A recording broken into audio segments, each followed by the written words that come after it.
That boy who used to spend days in the garage with only his imagination and a couple hand tools has gotten lost in the grind of the real world. I think it's time we find him. Today's woodworking project is a great little scrap wood build from a century ago.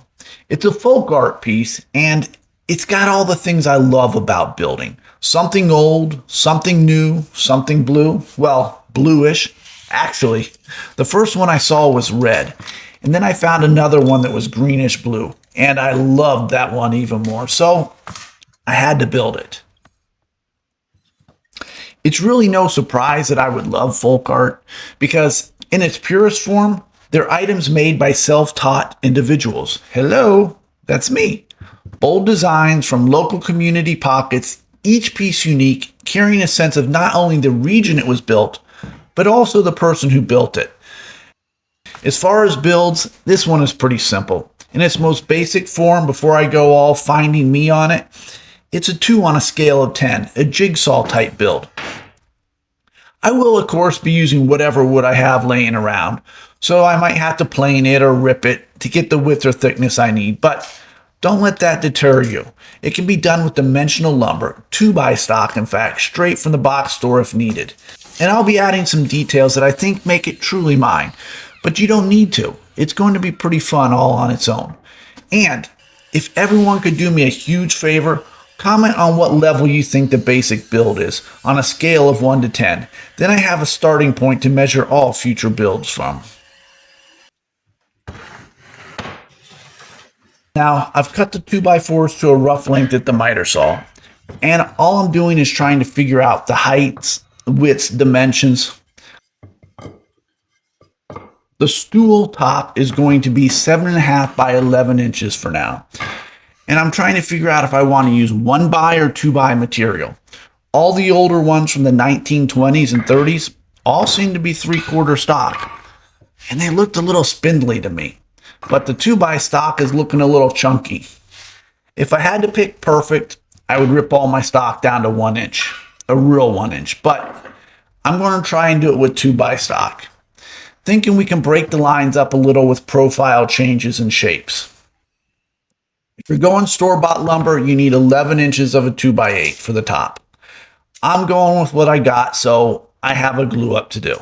3 2x4s, and I'm playing around with the X-brace legs underneath it as I try to find the right width of the top.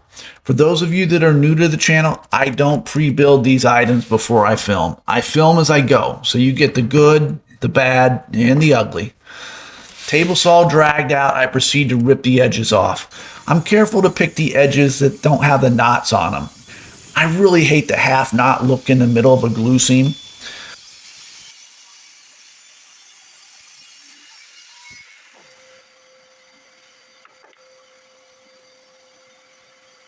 The 3 pieces cut, I lay them out for a glue up and the bad rears its ugly head. I'm not sure you can see it, but the boards aren't straight. I mean, they're only 11-inch pieces, so I thought it wouldn't be a problem, but they are thinner at the ends just by a hair. This is where a joiner would crush it, but to be fair, I think I should expect my table saw to handle such small pieces. So either I'm not pushing it through the blade square, or the wood is bowed a little, or both. I think I'll need to take a week and build some jigs, straightening jig, spline jig, and maybe a crosscut as well. It's not going to affect anything here, but I don't always want to be stuck building rustic builds limited by my ability. I hope to be able to build something finer someday.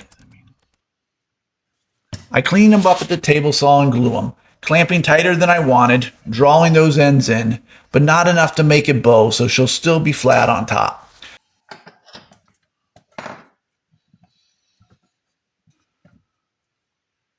While that dries, I double check the leg length and decide to cut them down by 1 inch. Just a real quick hit at the miter saw, then I lay the legs out. Now, all the old stools I saw were individual legs, just screwed on, and this is a kid's stool, and I'm thinking, nah, I think we can do better. So we're going to make an X, and I have them interlocked together. I think it'll make a strong base in the end and add a little tweak to it.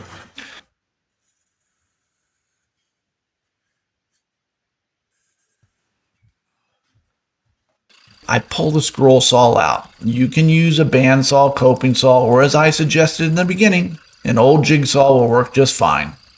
Take your time. There is no need to rush in the shop.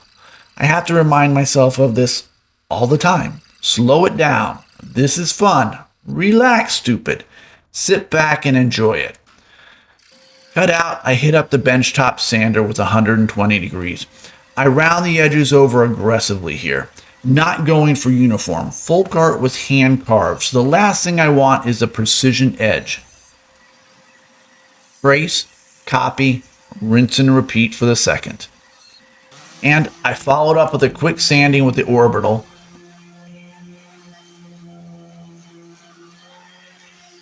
Then I decided to give the head a whirl. The head, yeah. Folk art is often inspired by nature and particularly animals. This stool is an amazing little turtle design. 100 years ago, a lot of these were made in stacks of 3s. Today, I'm building just one. From what I can tell, it's probably the middle size of them. And I'm thinking it'll be a kid's circle time stool or maybe even a modern day plant stand. We're going old school here, carbon paper, lay my pattern out and trace it.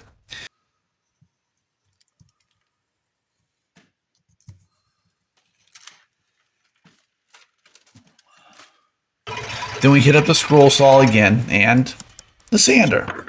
Yeah, it's time to replace the sanding disc, I think. And I have them sitting in my Home Depot cart for 4 days now. No one said I was bright. Man, do I ever procrastinate when buying things. Hopefully I'll have them for the next video.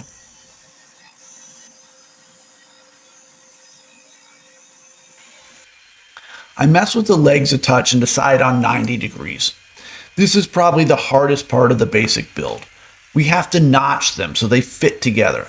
It can be done with a handsaw or jigsaw. You just might have to get a little creative. I use a table saw for the top, then flip over to the miter saw for the bottom notch. With no depth gauge here, I do it by eye, then flip the board over and do it again from the other side, ensuring that it's all level all the way around. Slight chiseling and we're good.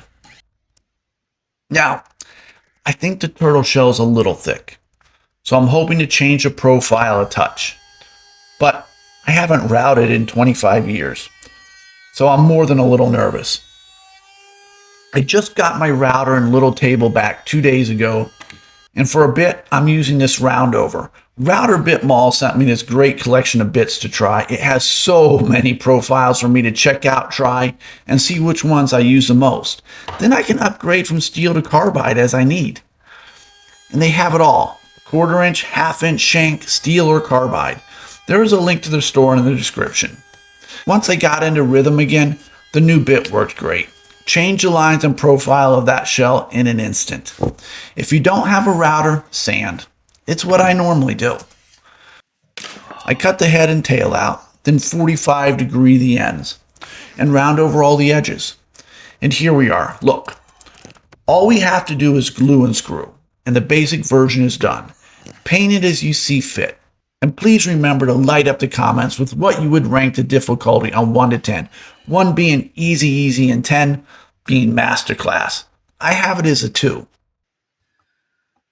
Now, we're going for extra credit. Instead of just painting the shell, I want to add a little texture to it. The easiest thing to do would be to just load my SVG file in and take it to the MP, hit burn and wait. But this is folk art, and it almost feels like sacrilege to me to use a laser. I know, it probably makes no sense, but it's who I am. I would love to hand carve it as well, but yeah, I'm not there yet either. So I choose to use a chisel, and I cut each of the segments out individually. It went far, far better than I thought. I went in from one side, then hit the other side and pulled the slivers out. Turtle shells are not perfect. They look it, but if you look closer, the lines aren't all the same. Nature has a way of making things look amazing and changing our perspective of what perfection truly is.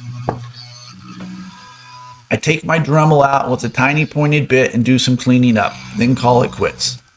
Then we paint. Look, I just go bonkers here. I really don't know what else to say. Give in to your inner child. Do not be afraid to try it.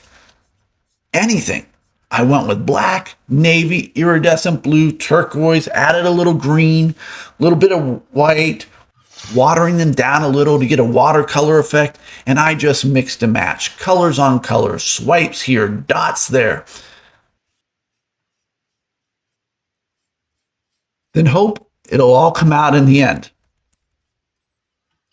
You can go realistic or crazy. The first one I saw was red with white dots. The next was greenish blue. The third, yellow with blue, red, green dots. This is all you now. You are the artist and you decide what this piece is for you, where you want to take it. And here we are. I added some poly to get that shine. I really like this piece. I think the shape, the lines came out real well, real solid. The colors are very close to what I had intended. I love the colors on the legs, but wanted that watercolor look on the shell itself. And I wanted the legs to be a touch darker. I think the shell got a little washed out, so I kind of dry brushed a little bit of gold on to try to bring it back to life a little bit. Overall, I still love it. So, are you going to give this a try? What are your feelings on folk art? Did we pull it off? And remember, let me know how you would rank the basic build before chiseling of the shell. 2 out of 10 sound right? As always, thanks for watching and choosing to spend 15 minutes to build with me. Please like, comment, and subscribe if you haven't already. It's greatly appreciated. Until the next time.